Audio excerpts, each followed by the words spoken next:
પંચારામાં ગોપાળાનંદ સ્વામીનો મહિમા કહ્યાના બીજા દિવસે કાઠી દરબારોએ શ્રીહરિને વિનંતી કરી, મહારાજ, અહીં પાસે જ મગરીયો ગુનો એટલે કે પાણીનો ઊંડો ધરો છે, ત્યાં આપણે સ્નાન કરવા જઈએ. મહારાજ તરત જ તૈયાર થયા અને પોતાની પ્રિય માણકી ઘોડી પર સવાર થઈ સંતો અને ભક્તો સાથે ત્યાં પધાર્યા.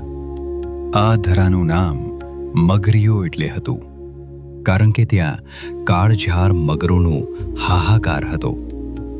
પાણીમાં એમની ભયંકર આંખો અને ખરબચડી પીઠ જોઈને જ કોઈ પણ ધ્રુજી ઉઠે. દરબારોને મનમાં થોડો ભય પણ હતો. મહારાજ આ જોખમી પાણીમાં કેવી રીતે સ્નાન કરશે? પણ જેવી શ્રીહરિએ એ ગુનાના પાણી પર પોતાની અમૃતભરી દિવ્ય દ્રષ્ટિ કરી, ત્યાં તો એક અદ્ભુત ચમત્કાર થયો. જે મગરોની હાજરી માત્રથી પાણીમાં ખળભળાટ મચી જતો, તે જ વિકરાળ જળચરોની હિંસક વૃત્તિ તત્કાળ ઓગળી ગઈ. જાણે કોઈ મહાયોગી ગહન સમાધિમાં સરી પડ્યા હોય તેમ બધા જ મગરો એકદમ શાંત થઈ ગયા.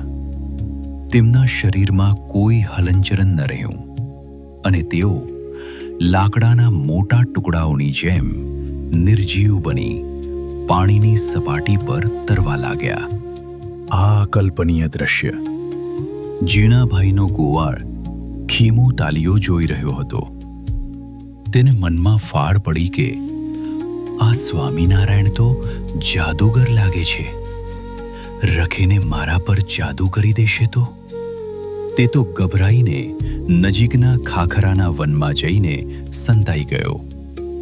તેને એમ કે વનમાં મને કોઈ જોઈ શકશે નહીં અને જ્યારે બધાય ચાલ્યા જશે પછી આ ભાયડો શાંતિથી ઘેર જશે. પણ એ બિચારાને ક્યાં ખબર હતી કે અનંતકોટી બ્રહ્માંડની ગતિવિધિને જાણનારા આ ભગવાનથી કાંઈ પણ અજાણ્યું નથી. શ્રીહરિ માનકી પરથી ઉતરીને સીધા જ પેલા વનમાં પહોંચ્યા જ્યાં ખીમો સંતાયો હતો. મહારાજને સામે જોઈ ખીમો તો સાવ ડરી ગયો, પણ મહારાજે પ્રેમથી કહ્યું, ખીમા, ગભરાઈશ નહીં, મારી સામે જો, તને કંઈ જ મુશ્કેલી નહીં પડે. જેવી ખીમાએ મહારાજ સામે નજર કરી કે તરત જ તેને શ્રીહરિના દિવ્ય તેજોમય સ્વરૂપના દર્શન થયા. તેનો બધો ડર દૂર થયો અને તે ભગવાનના પગમાં પડીને બોલ્યો, હે મહારાજ, આપ તો સાક્ષાત ભગવાન છો. આપનો મહિમા જાણ્યા વિના હું ભડકીને ભાગ્યો હતો, પણ મારી અણસમજણને ન ગણકારીને આપે મારા પર બહુ દયા કરી, મને ન્યાલ કર્યો. હવેથી હું પણ તમારો સત્સંગી છું. ત્યારબાદ મહારાજ દૂનામાં સ્નાન કરવા પધાર્યા. કાઠીઓ સ્નાન કરવા તૈયાર તો હતા, પણ મગરોને જોઈને હજુ થોડો ડર લાગતો હતો. તેઓ બોલ્યા, મહારાજ, જો આમાંથી એકાદ મગર પણ સમાધિમાંથી જાગી જશે તો આપણને ફાડી ખાશે. ત્યારે શ્રીહરિએ તેમને ખૂબ જ હિંમત આપતા અને પોતાની સર્વોપરી શક્તિનો પરિચય કરાવતા કહ્યું, આ મગરોના નાડી અને પ્રાણ કોના હાથમાં છે તેની તમે ચિંતા ન કરો. તમે જરા પણ ડરશો નહીં.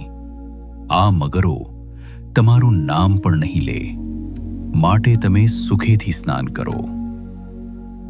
મહારાજનું આ વચન સાંભળી કાઠીઓએ પાણીમાં ઝંપલાવ્યું અને શ્રીહરિની સાથે મન ભરીને જળક્રીડાનો દિવ્ય આનંદ માણ્યો.